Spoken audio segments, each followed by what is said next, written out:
Jillian Ward may panibagong pahiwatig sa ring na suot-suot ni Barbie Fortesa.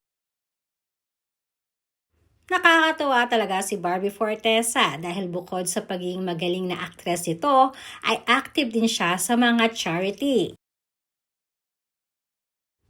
Kaya naman kahapon nga ay naimbitahan ng Lasal si Barbie sa Araneta para tumanggap ng Gawad La Cieneta for recognizing her films and series on digital and streaming platform. Matatanda ang ilang kapamilya actors din katulad ni Vice Ganda at Ann Curtis ang nagbigyan ng parehas na award. Samantalang bising-busy naman ang ating pambansang ginoo na si David Licauco kasama ang matalik na kaibigan nila ni Barbie na si Jillian Ward. Ito ay para mag-promote naman ng kanilang movie.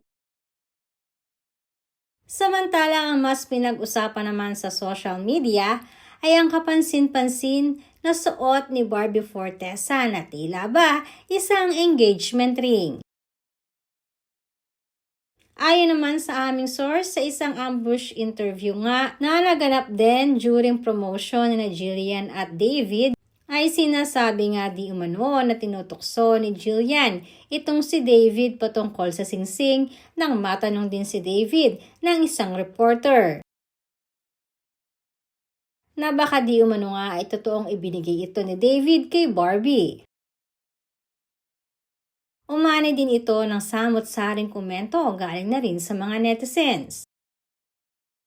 Komento pa ng isang netizens, napakaabangan di umano natin ang mga susunod na ganap ni Barbie dahil makikita pa natin ang mga alahas or isang set ng jewelries na ibinigay mismo ni David Licauco.